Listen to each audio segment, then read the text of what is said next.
Memang ada kasusnya sedikit mengalami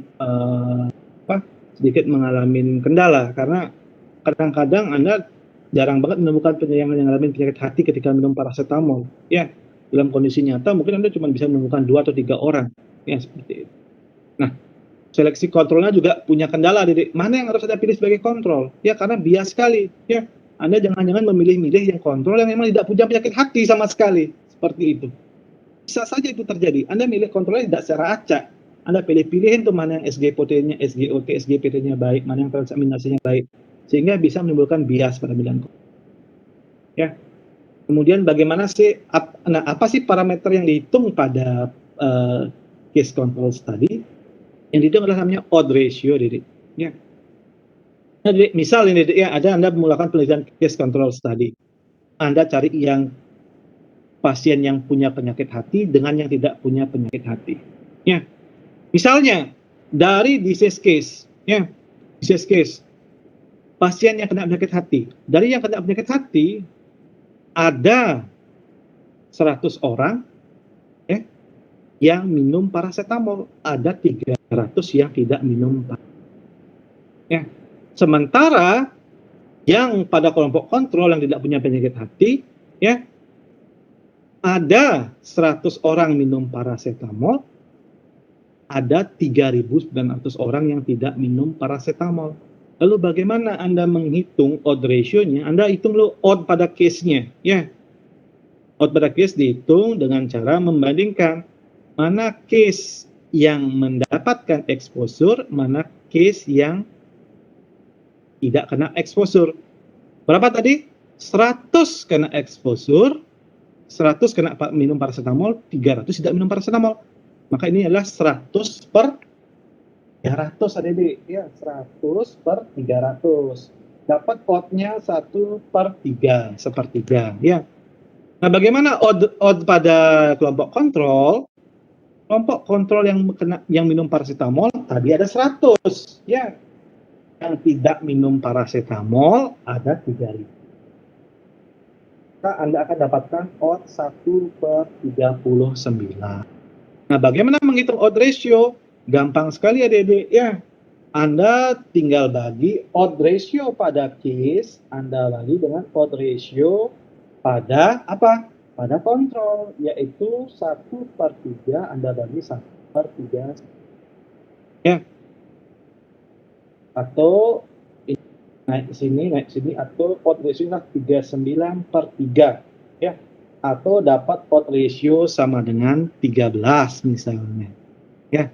Dapat odd ratio 13. Nah, apa artinya odd ratio 13 ini, adik-adik? Ya. Odd ratio 13 artinya apa? Kalau odd ratio Anda lebih dari 1, berarti resiko penyakit memang lebih besar pada kelompok yang terpapar. Ya. Kalau lebih dari 1 nilai odd Anda. Ya. Sedangkan kalau misalnya odd ratio Anda 1, maka tidak ada hubungan, adik-adik, antara penyakit dengan paparan. Tidak ada hubungannya. Tapi kalau odd ratio Anda adalah kurang dari 1, maka risiko penyakit lebih besar cenderung pada yang tidak terpapar. Artinya, adik, pemberian paracetamol mungkin saja malah menurunkan risiko sakit hati kalau odd ratio Anda di bawah 1. Ya. Nah, adik, coba kita stick pada angka odd ratio 2, karena ternyata ada yang lebih penting dari angka odd ratio, adik. Yang lebih penting dari angka odd ratio adalah bagaimana p-value dan confidence interval yang mengiringi angka odd ratio ini. Ya, p-value dan confidence interval yang mengiringi angka odd ratio. Ya, contoh, kita ambil odd ratio 2, Dedek, ya. Ini penelitian ini di atas, Dedek. OR dengan nilai OR sama dengan 2 misalnya. Kita ambil odd ratio 2. Nah, odd ratio biasanya muncul dengan data p-value dan confidence interval CI.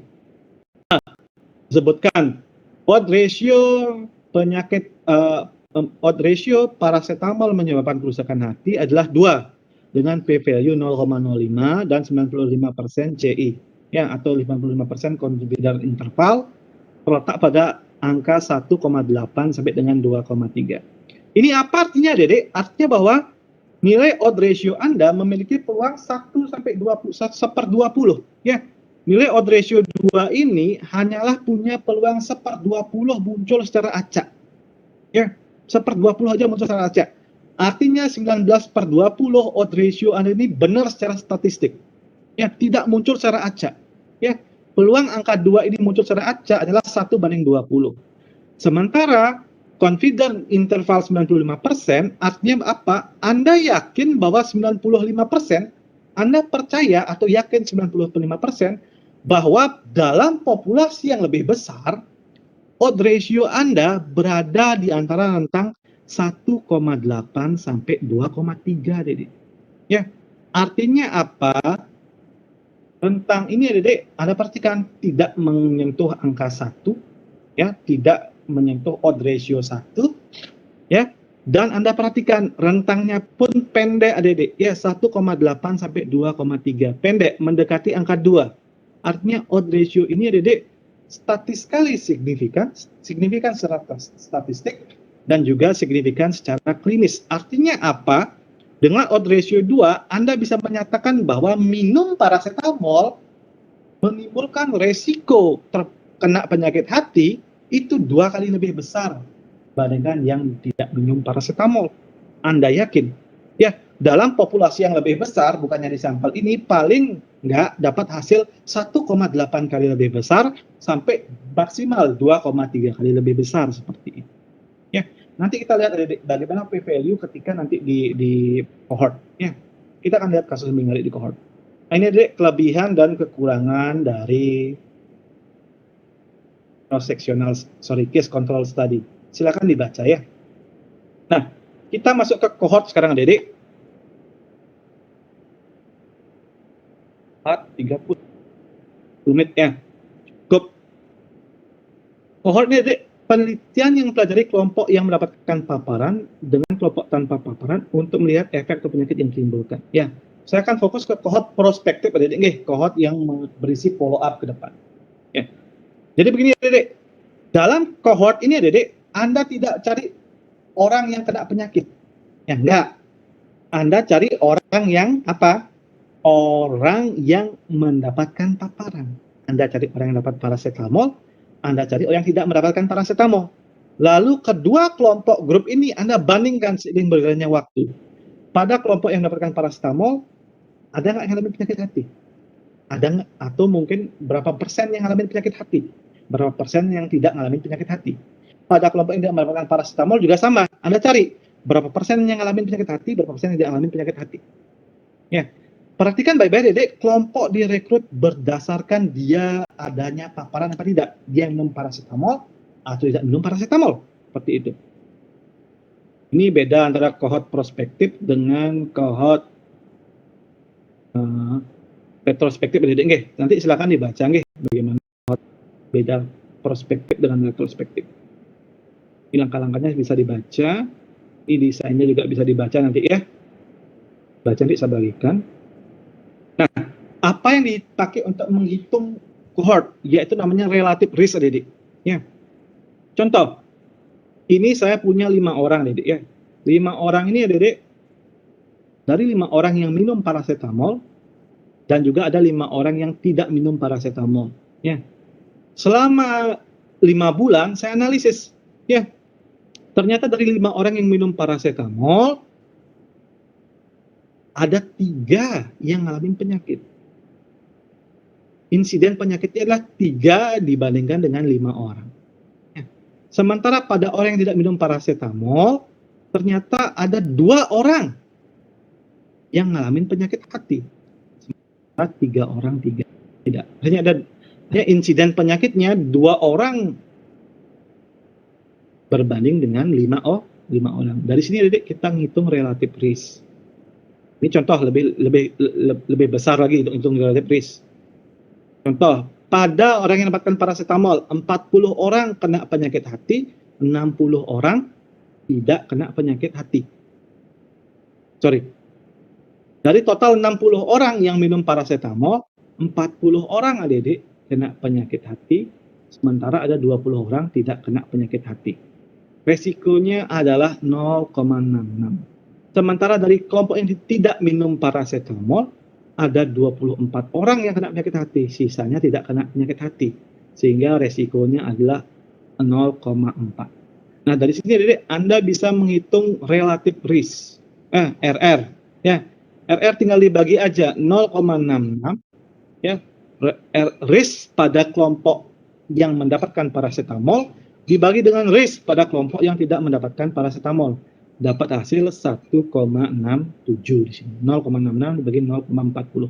1,67. Nah, apa 1,67 ini, Dedek? Jika RR lebih dari 1, maka memang risiko penyakit Anda lebih besar pada kelompok yang terpapar. Anda lebih besar peluang risiko penyakitnya muncul ketika Anda mendapatkan paracetamol.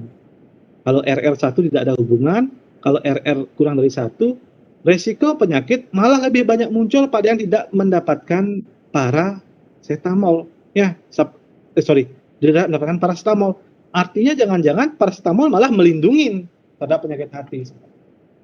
Nah, apa yang menarik adik-adik? Sama seperti OR, RR tidak bisa berdiri sendiri adik-adik. Ya, RR harus ada data p-value dan CI yang mengikuti. Ya, contoh, ini saya pakai contoh ya. Sorry, ini RR3 ya.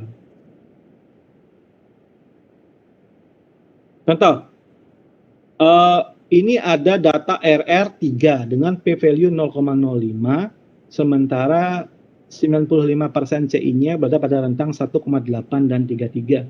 Artinya pada nilai RR ini punya peluang 1/20 terjadi secara acak, artinya kecil peluang terjadi secara acaknya. Ya, karena p-value-nya 0,05. Ya, kalau p-value-nya misalnya 0,01, maka 1/100 adik peluangnya terjadi secara acak. Pak, bagaimana kalau p-value-nya adalah 0,1? Maka peluang terjadi acak adalah 2/10, ya, atau 1/10 peluang terjadi acak. Ya. Semakin besar p-value-nya, peluang terjadi acak semakin kecil juga, ya, seperti itu. Nah, artinya Pak Dede, sekarang dengan RR3 p-value 0,05 dan 95% CI pada 1,8 dan 3,3, artinya nilai 3 ini ya Dede memiliki peluang secara acak terjadi sebanyak 1/20. Ya. Sementara penelitian ini menghasilkan 95% CI. Artinya apa? Penelitian Anda yakin 95% bahwa nilai RR Anda berada dalam rentang 1,8 dan 3,3. Ya. Anda perhatikan ya, Dede. Ya.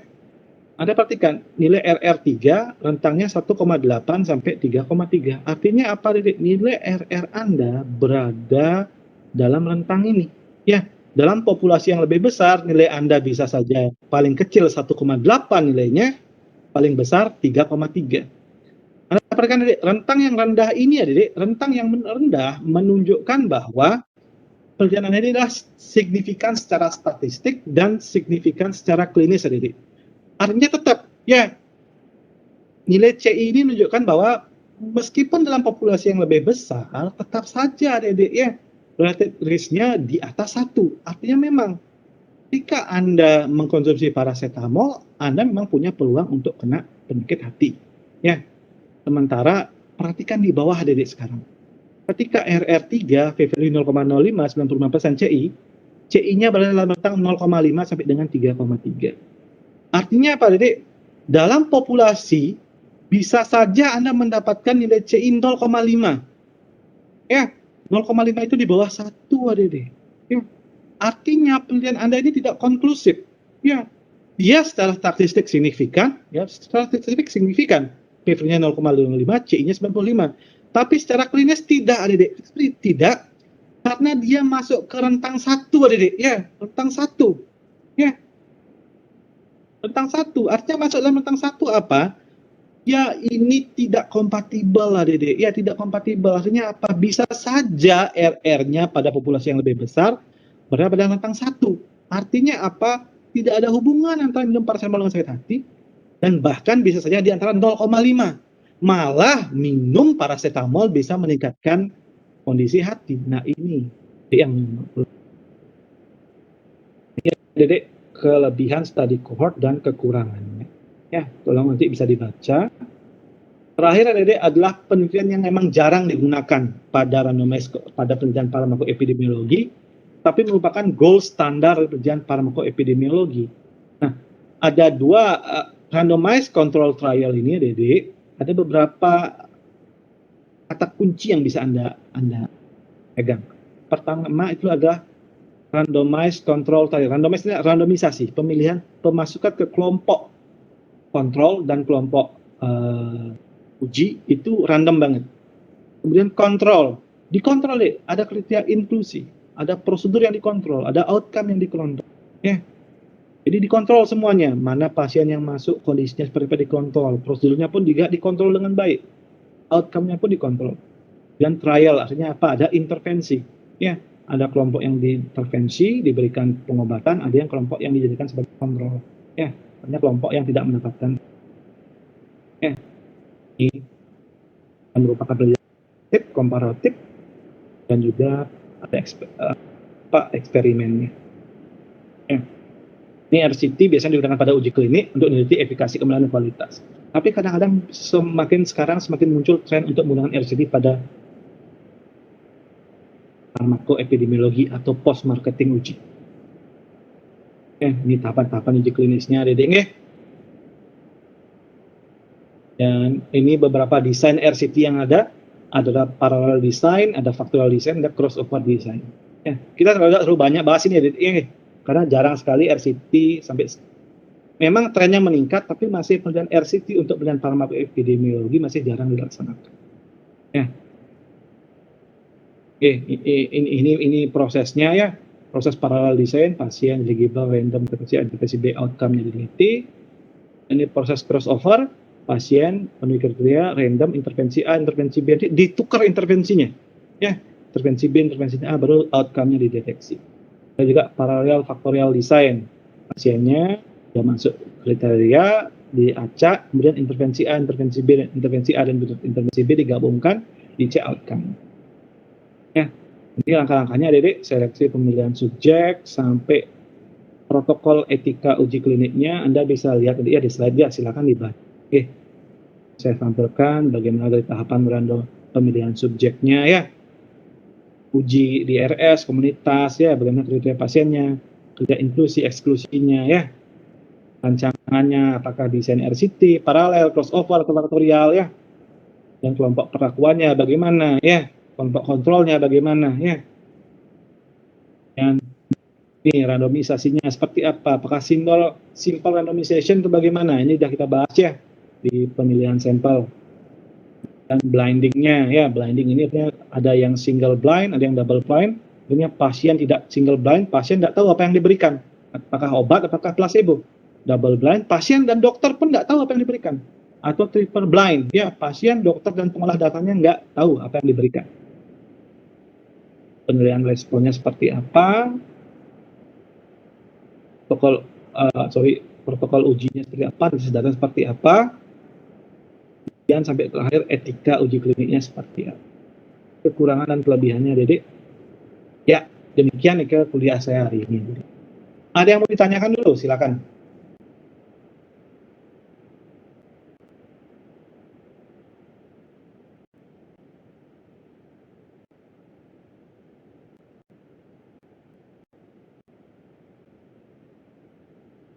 Oke, nanti kalau tidak ada, nanti silakan dibaca lagi.